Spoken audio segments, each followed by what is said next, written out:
The 6 founding nations of the European Union today are urging a quick British departure from the EU. Britain's vote yesterday to exit the EU sent shockwaves through the world's financial markets. The 3 major U.S. indices were down about 4% yesterday.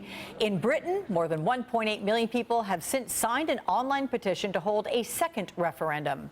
NBC's Bill Neely joins us from Westminster this afternoon, and Christopher Dickey, foreign editor at the Daily Beast, joining me from Paris. Gentlemen, with a welcome to you both. Bill, I'll speak with you first. What can you tell us about Britain's pace for exiting the EU?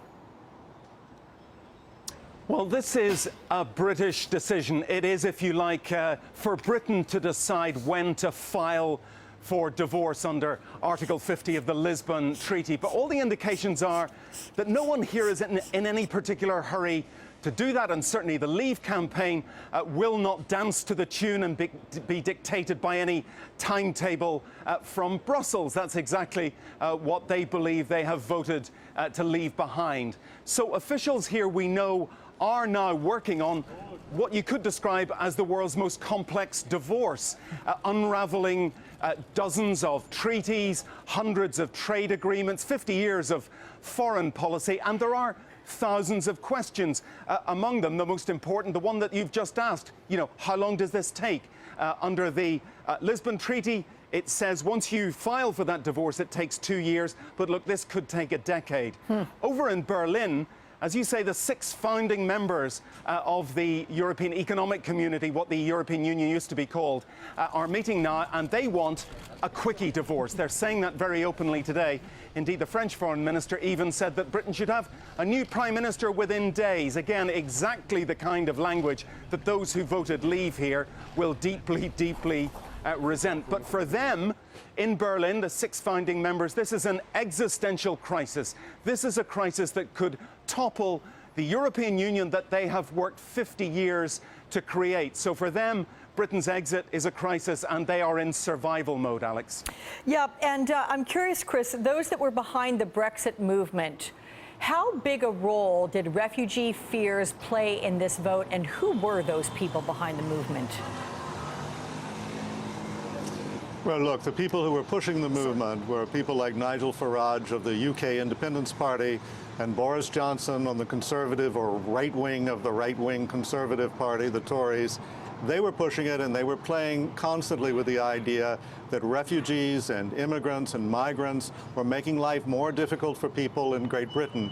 The irony is that that really has not been a major problem at all for Great Britain. There are issues with people coming in from the other parts of the European Union, but those are not Syrian or African migrants.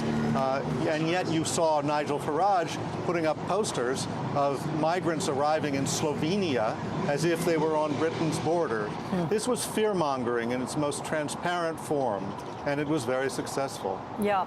And Bill, talking about those 6 founding members meeting with the EU today, yes, they can say to Britain, as you've articulated, that they want them to get this all done very quickly.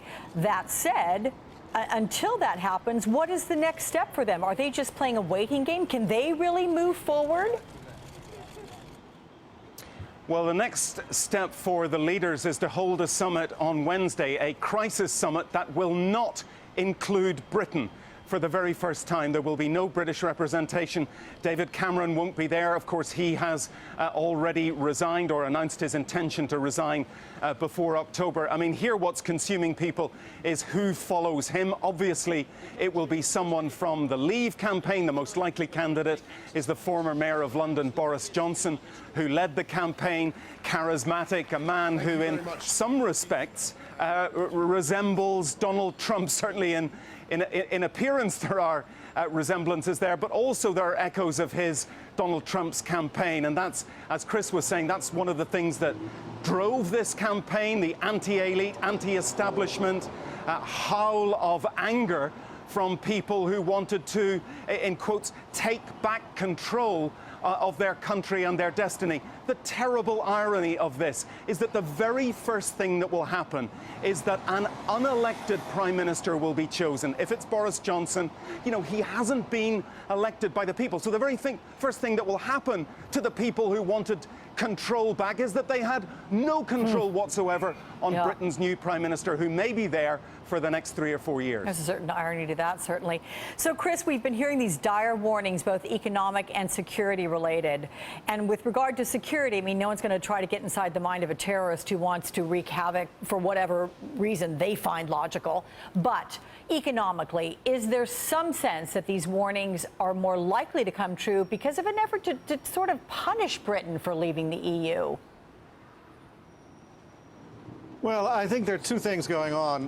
One is that if the British government continues to try to stall on invoking Article 50, that is going to protract the whole thing. I mean, it really is like, to use the divorce analogy again, it's like a couple that say, well, we're going to have a legal separation, we're going to live in different places, and we're not going to really get a divorce, and we'll see who gets custody of the children, but we're really not going to decide.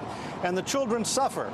Well, the children are going to suffer a lot in Britain and in Europe if that's what the British government continues to do, and that's why the people who are meeting now in Berlin and will meet later this coming week are saying, no, we don't want a protracted divorce. You want a divorce? Let's get this done. Let's get it resolved so we in Europe can get on with our business. And that seems to me like a fairly fair and not a vindictive measure to take.